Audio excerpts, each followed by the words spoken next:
From the opinion pages of the Wall Street Journal, this is Free Expression with Gerry Baker. Hello and welcome to Free Expression from the opinion pages of the Wall Street Journal. I'm Gerry Baker, editor-at-large of the Journal. If you're not already a subscriber, please do sign up at Apple Podcasts, Spotify, or wherever you do your listening.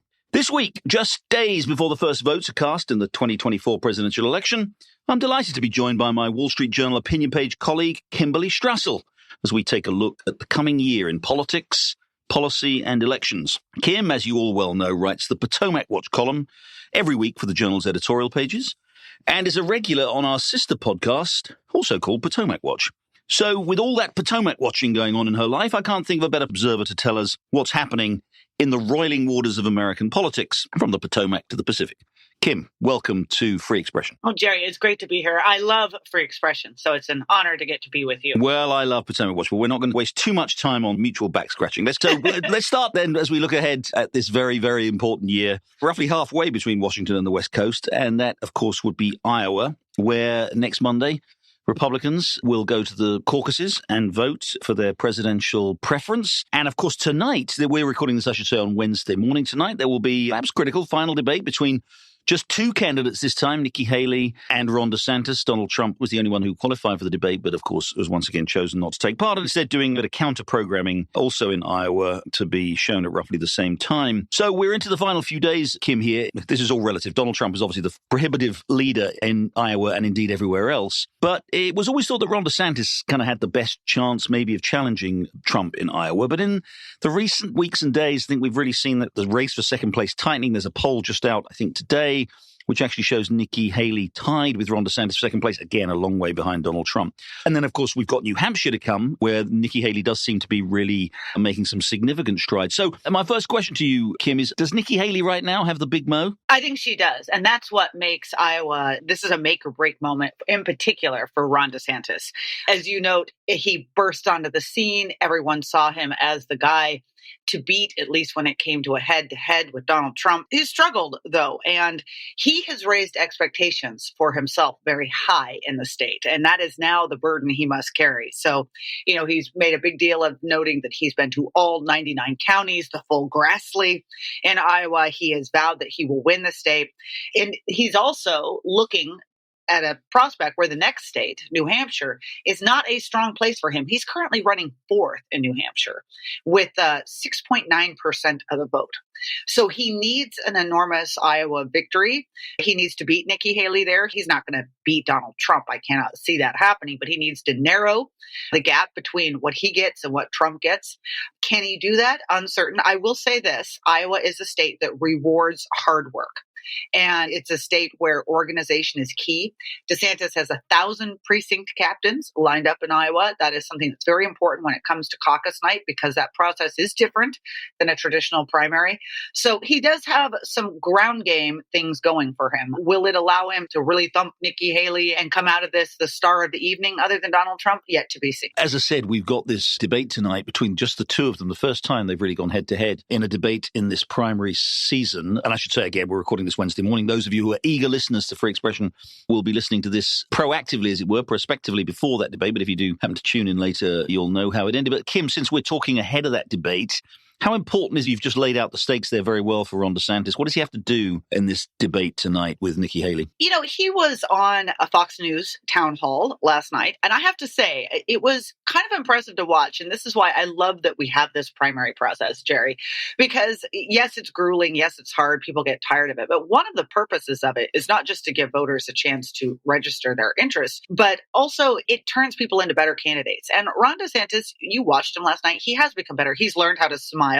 He makes the occasional joke about his family and his wife. And he's become much better at translating what he did in Florida as a governor into what he would do as president. I think those are all really good things. He needs to do those again in the debate tonight. And watch to see how much he attempts to do that versus what his tendency has been lately, which is instead of just pile on Nikki Haley, really attack her. Trump has been going after her as well, too. I can see the need to try to tear down your opponent, but I think a lot of these attacks are not very persuasive. I think he'd do a far better job for himself if he were to go in there and instead make the case as to why he's a better alternative than her or Trump on his own merits. It's funny you say that about Ron DeSantis and smiling. Smiling is very important. I'll share a little story here. I was fortunate enough, privileged to moderate one of the Republican debates back in 2015 in the 2016 cycle, where it was a Fox Business Wall Street Journal debate, and I moderated one of the debates, and Donald Trump and Jeb Bush and Rand Paul were on stage and others, of course. And then during one of the commercial breaks, the candidates come over and chat with the moderators, and Jeb Bush came over and chatted to me, and he said, "Gerry, it's nice to meet you." He said, "You know what, Gerry, you should smile more." And I looked at him and sort of, slightly puzzled way, and then he looked rather sheepishly and he said, "At least that's what my advisors are constantly telling me." So maybe, given the Florida connection, maybe he's had the same advisors. Ron DeSantis has been advised to smile more. But stepping back a little bit, and again, I don't want to write Ron DeSantis' obituary notice because who knows? We're still 4 or 5 days away from these caucuses. Anything could happen. But DeSantis, as you well said, Kim, at the start, a year ago, was very much the challenger to Trump. He'd come out of that extraordinary, successful gubernatorial election in Florida, getting almost 60% of the vote. He was the hard-charging challenger. A lot of people thought actually he was going to beat Trump and maybe even beat him handily. What went wrong? Yeah, and just to your point about not writing him off, let's all remember Iowa was a neat place because the voters can and often do break late. If you look back at 2016, Trump was leading in the polls there by 4.7. He ended up losing to Ted Cruz by 3.3 points. So not the biggest swing ever, not 20 points, but going on 10.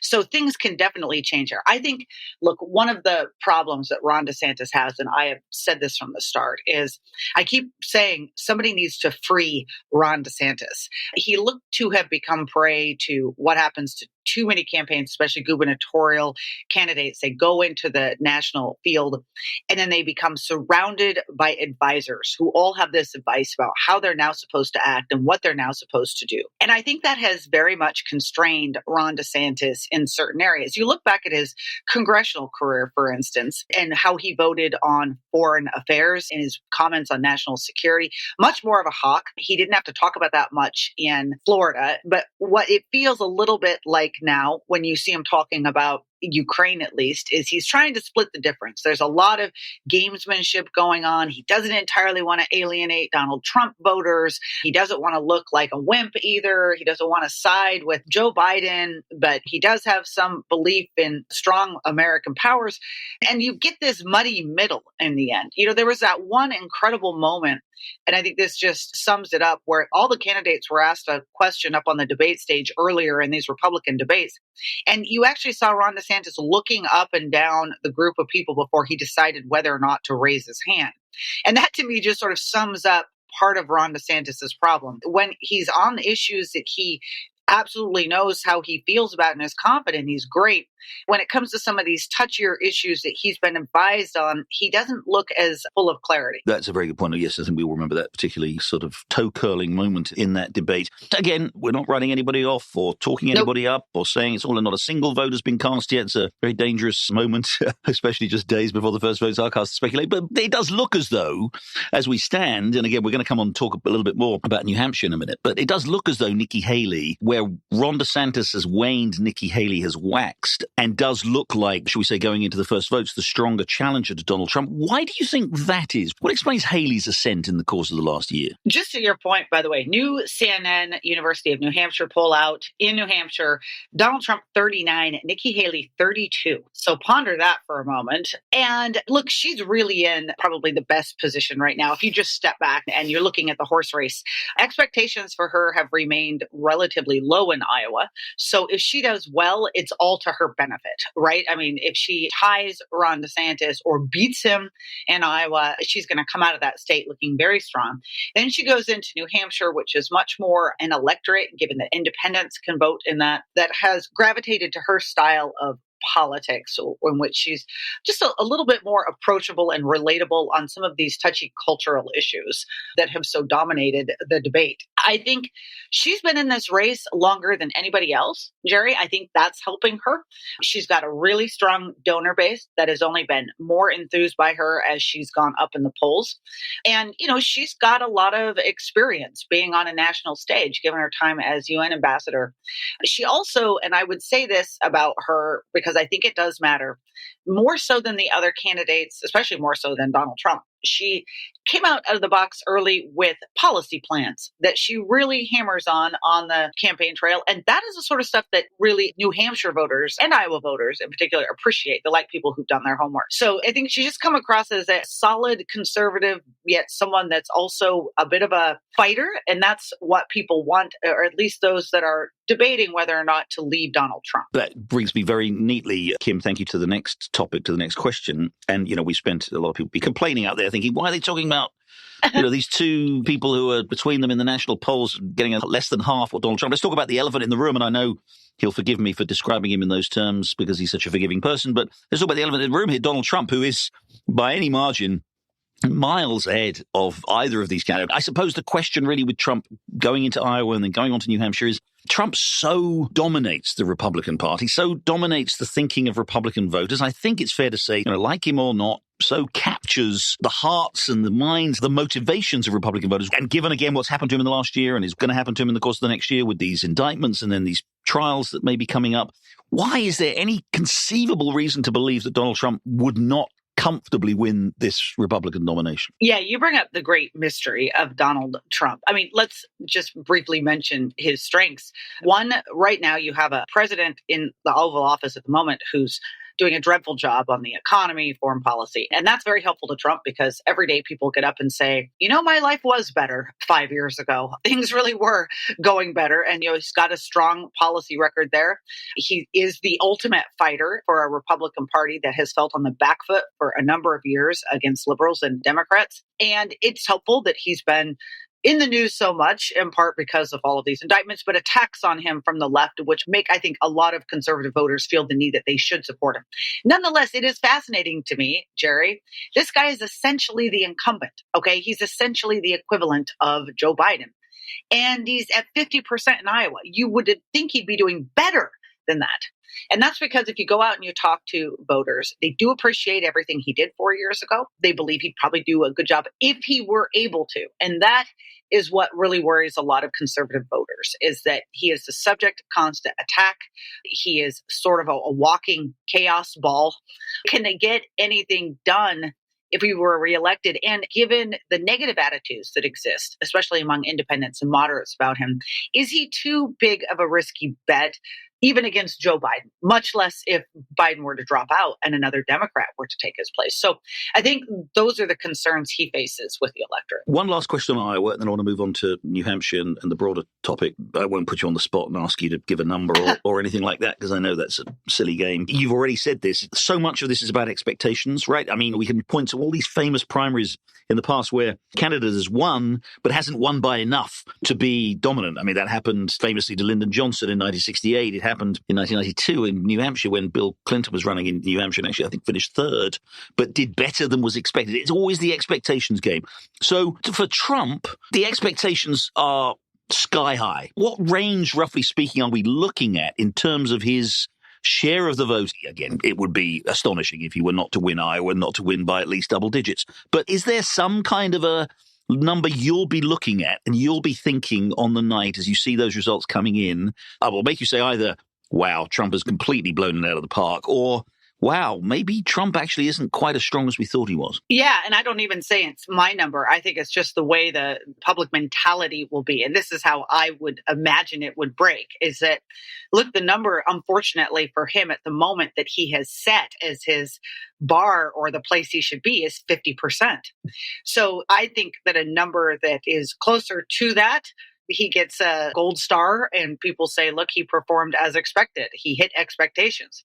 But you start getting down toward 40 rather than 50, and you have another candidate that is polling in 30s or comes in with a victory in the 30s. I think he goes into New Hampshire looking a lot weaker, looking vulnerable, looking beatable. And that's a real problem for his campaign, especially given some of these poll numbers that we just mentioned coming out of New Hampshire. And then especially we'll see what the dynamics are too, right? Does Chris Christie just do deplorably in Iowa? Does he succumb to the pressure right now to get out? He's running third in New Hampshire. Do those voters go to Haley? We just can't predict what's going to happen there. But I will tell you, it's notable. Trump's team is worried about this now. His team is out telling reporters, reminding them, no GOP candidate has won by more than 12 points in Iowa since Bob Dole in 1988. So they're trying to lower expectations. They know that this is a potential problem for them. Okay, good. We're going to take a short break there. When we come back, I'll have more with my Wall Street Journal editorial page colleague, Kim Strassel, previewing the 2024 presidential election. Please stay with us. You're listening to Free Expression with Gerry Baker. Don't forget, you can listen to the latest episode anytime on your smart speaker. Just say, play the Opinion Free Expression podcast. Now, back to Gerry Baker. I'm back with Wall Street Journal columnist, editorial board member, and my colleague, Kim Strassel, and we're talking about the 2024 presidential election. Let's talk about New Hampshire. As you say, that latest poll that we've had, there are two. One which showed, I think, a Boston Globe poll, which showed Trump with a big lead, and one which showed, as you say, a very narrow lead, I think down, as you mentioned, to just at single digits for Trump over Nikki Haley, who clearly seems to have the momentum there. The problem, though, I suppose, is, again, I'm sorry to sort of be the sort of boring purveyor of sort of historical precedent here, but we've seen this before, haven't we? Especially, on the Republican side, as you've already mentioned, independents can choose to vote in either primary. There isn't really a Democratic primary this time around for all kinds of reasons that we've discussed on this podcast in the past. There is a primary, but there kind of isn't, and there's a Biden writing campaign. But anyway, a lot of people who might be interested in the Democratic primary are clearly not going to have any interest in voting this time around. So they might register to vote in the Republican primary. And Nikki Haley could end up winning, or certainly doing extremely well and running Trump very close, essentially on the backs of people who aren't Republicans. And this ultimately is going to be a Republican primary. She's got to go on, obviously, South Carolina, home state after that, and then Super Tuesday. Again, I recall very, very well, because I covered it very closely, the 2000 Republican campaign when John McCain was running against George W. Bush. Bush won Iowa, I think. Bush was the prohibitive favorite. He was kind of like the anointed candidate. McCain ran a very strong race in New Hampshire, kind of doubled down on you and put all his chips on New Hampshire and won. And everybody said, wow, the race is wide open. And Bush went and promptly thrashed him in South Carolina, went on to win. Sorry for the long-winded way of putting it, but isn't that Nikki Haley's problem, that she may appeal to those crossover voters and may well be a better candidate in the general election, but she's got to win Republican voters in the primary? Yep, absolutely. I couldn't agree more. And South Carolina will be her test. Now, again, you just laid out, I think, the real hurdles for her. Yes, she's going to go to South Carolina. You look at the Real Clear Politics average in South Carolina. Trump's at 52 and she is at 22. And this, by the way, is the state she used to be governor of. So, I mean, that really tells you a lot. That's closed primary down there. It's entirely Republican voters. It's the South. This is a place of Trump fandom. They really like the guy. So now, how much of that changes if she does well in Iowa and if she does extremely well in New Hampshire? I still believe there's an element of this primary in which voters haven't entirely tuned in, amazingly, even though we're only less than a week from Iowa. But there has just been so much other news dominating. I think it's a bit weird, too. The voters haven't been able to see Donald Trump versus any of the other candidates on stage. Remember, things can happen really fast here. We'll see what happens in between Iowa and New Hampshire in terms of, is Ron DeSantis still in the race? Is Chris Christie still in the race? Is Nikki Haley still in the race? But there's a potential for some more dropouts overall. I think that's the bigger point. What does that do for the consolidation of the vote? Does Donald Trump at some point feel, if he's not doing as well, does he feel compelled to have to take part in a debate? I don't know, but that could be an interesting moment too. But you are right. Unless this field clears, and unless one person is able to make their case against Donald Trump, I don't see any way at the moment that he doesn't become the nominee. And all of this, of course, before this legal process plays out with Trump. And I just want to ask you a little bit about that, because, again, I think most people agree that this run of indictments that he faced last year, we can argue about the merits of them, but I think a lot of people, even people who aren't necessarily Trump supporters, did see this as a kind of a pile-on, as the weaponization of justice. Certainly some of these cases are incredibly flimsy. There might be some strength to one or two of them, but it certainly seemed to engender tremendous support for Trump and sympathy for Trump, and this sense that who else are we going to back? The Democrats are weaponizing the justice process, the law enforcement process. They're coming after their political enemies. He's the man we've got to back. Now, we're going to see this now play out. Now, we've got these court cases. The Supreme Court's been considering a case. We've got this court hearing that's been going on this week in D.C. to determine whether or not Trump has presidential immunity. And on the initial reading of that hearing doesn't seem to be going very well for him. So chances are pretty good, I think, still at some point over the course of this year, these judicial processes do play out. Can we just expect that again, for the reasons I've just laid out, just to reinforce for many Republicans, for most Republicans, to reinforce their support for Trump. What do you think is any risk at all that as this goes on, and maybe we learn some more things, particularly about what happened around January the 6th, or maybe the Mar-a-Lago documents case, that it may make some Republican primary voters think, you know what, I'm actually not sure about this guy? I have a different view on this, Gerry. I've come to the belief, just as I talk to a lot of Trump voters, that the details of any of this stuff no longer matter. For the reasons that you just explained in the beginning, is that there has been such a pile-on Trump. And because so many of the occasions of that in the beginning were fictitious, the Russia collusion hoax, for instance, that Republican primary voters have largely tuned it out. And what they have kept with them is this belief that it's unfair and vicious and the weaponization of government. The details don't really matter as much. It does to some, but for right now, the people that are debating voting for him, it does not, which is why I continue to say that I think the only thing that really makes a difference here in the end, or changes this primary, is if instead there is a candidate that can finally break through and get some attention and people begin to focus on him. And at that point, and this does come from talking with people who have voted for Trump in the past, but are uncertain about it now. At that point, those voters then say, are we going to be able to get anything done in the next 4 years if Donald Trump is a nominee? Or is it going to be more of this again and again and again? Are we tired of all of this? And does this person instead, this alternative, look like they have the kind of mojo and the fight of Trump, but absent all of the crazy that seems to attend him? I think that's the only thing that changes the way this race works. All right, to my shame and embarrassment, we've spent 25 minutes here, Kim, talking about the primary race and falling into the trap that all journalists tend to do, which is talk about the horse race. We haven't really talked about the issues or the policies. And I do want to just get a little bit on that. The terms of the primary debate so far seem to have been, essentially dictated by Trump, largely about whether or not Trump has been the victim of, but whether he really lost the 2020 election and then whether he's been the victim of weaponized law enforcement since then. It's all of these kind of cultural things, I'm looking out for you, I'm your retribution. It's all of those cultural issues that I think made Trump so appealing, that he kind of speaks for people who feel that they've been held in contempt by the establishment and are actually being sort of marginalized and actually indeed pressed by the establishment, all of that kind of stuff. And to be honest, Nikki Haley and Ron DeSantis and the other, all except Chris Christie, really, have kind of tiptoed around the whole Trump issue a little bit. They haven't really. Ron DeSantis is starting now kind of almost in a sort of kind of late stage desperation to sort of take on Trump directly on the personality, but they haven't really challenged his character or indeed much of that narrative that he's been putting forward. So the question I have is there any kind of real substantive difference between what Trump might do as president and what Nikki Haley might do as president? Because, again, you talk to certain conservatives who don't like Nikki Haley. They think that Trump is this populist, America first, get America out of foreign wars, bring Americans back home. He's going to prosecute these culture wars in the way they want. He's going to be much tougher on immigration. She's got this sort of interesting sort of economic populism about not wanting to touch entitlements and that kind of stuff. Whereas they view Nikki Haley as the kind of old guard Republican, right? The sort of, like, if you like, Bush, Romney, whatever you want to think of. I mean, it doesn't seem to have played much of a role in the primary. Do you think there is any real substantive difference in terms of what might happen January 2025, depending on which of these candidates actually wins? Oh, absolutely. And it's why this race is, to me, as someone who cares about policy, been so exceptionally frustrating.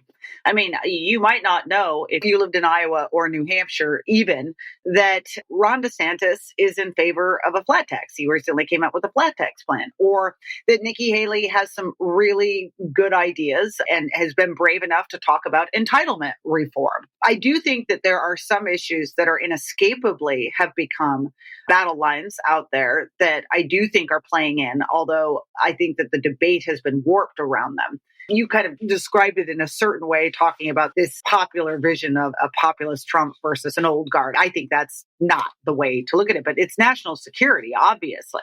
You have a Nikki Haley who believes in a very muscular, robust American foreign policy position in the world. You've got Donald Trump, who's increasingly gone the other way, America first. I would use the word a little isolationist. And then Ron DeSantis, again, I think is this problem, sort of standing on both sides of the fence post, not entirely sure where to come down there. I do think that there would be substantive differences in the way that all of these people manage a White House. They'd all be generally conservative, but the devil is in the details. And with this populist streak that has grown up in the GOP movement, I think that the outcome of this race for those reasons alone are going to be very important for the future of the conservative movement. All right, let's wrap this up by lifting our eyes all the way up to November and looking at the general election. And again, I'm going to do a sort of dangerous thing here and kind of assume some things, but again, barring the sort of race unfolding in the way that you've just described it might do. And so with the Nikki Haley candidacy, let's say that the current prohibitive favorite, Donald Trump, is the nominee and Joe Biden is the nominee on the Democratic side. Maybe more doubt about that, but we'll see. So we get to the general election. What's going to determine that outcome? Because it seems to me Joe Biden is deeply unpopular for lots of good reasons. His own personality and character and age, the economy, and despite the attempts by Democrats to talk up the economy, prices, voters' concern about the economy, I think can be summed up as simple as that. The prices have risen by 20% under Joe Biden, and they feel rightly and understandably worse off. Immigration is an absolute catastrophe and a scandal and a disgrace, and we're seeing even more extraordinary stories about what's going on with immigration here. They've lost totally, either willfully or otherwise, lost control of the border. And America and the world looks weak. You and I may applaud some of the things that Joe Biden has done over Ukraine or over the Middle East, but the US just, after Afghanistan withdrawal looks weak. So Biden is incredibly unpopular with a record that no one wants to run on. And against that, you have Donald Trump. Those should be the circumstances in which a Republican, in which the alternative, frankly, it should be able to take this race easily. But of course, it all comes down to what people's doubts about Trump's character and personality. I've described this in the past as, the election contest will be between the incapable, Joe Biden, and the unspeakable, Donald Trump. To you, is that the right framing, that this is going, if it is between Biden and Trump, it's going to come down to weighing voters' deep dissatisfaction with Biden against their concerns and fears about what another Trump term might mean? Oh, absolutely. I could not have said it better, Gerry. I think it's a perfect summation of what's going on out there. And it's why it's just fascinating to me, because if you're a conservative voter out there, if you look at the polls, and Nikki Haley, this is her biggest applause line. When she goes out and she talks about that New York Times poll, shows her beating Biden by 17 points in some states in a general election. People, are really blown away by that. I'm blown away by that. But then again, it's the way it should be turning out in any other race where Trump wasn't, as you say, the elephant in the room. You have a very old president who's having a very hard time of it up against a younger, more dynamic candidate who has some really good ideas, too. Of course, it's going to be a blowout. And the Republican Party, if they had a nominee like that, are potentially looking at Reagan-like victories from 1980. This is going to be a really big deal, especially when you look out, too. This is what I find most fascinating. You are seeing demographic shifts out there, Gerry, among minority voters and younger voters who are a little tired of their longtime affiliation with the Democratic Party. They're looking for something new. But is Donald Trump really what they're looking for in terms of the new? Maybe not. So I think that's another big question, is if you have a Trump-Biden rematch, what is voter turnout in the scenario that you described? Is there going to be much enthusiasm for any of this? So some big stakes and some big possibilities for change, or some big possibilities for what the polls show, which is a rematch between two guys that the majority of neither party wants. Kim Strassel, Potomac Watch columnist for the Journal, also author of several books, Kim, including one last year, still available, right? Your book? Yes, it's called The Biden Malaise. The Biden Malaise, exactly. We're capturing very well the spirit of the 1970s. Comparison to Jimmy Carter, which I think seems very relevant right now as he's looking more and more like that president of the past. Biden hasn't yet had the killer rabbit episode, but Nope. Maybe that's still to come. Kim Strassel, Potomac Watch columnist for the Journal, thanks so much for joining Free Expression. Thank you. Well, that's it for this episode of Free Expression. Thanks very much indeed for joining us. We'll be back next week with more discussion about the big events that are shaping the world. In the meantime, thank you again. Have a great week.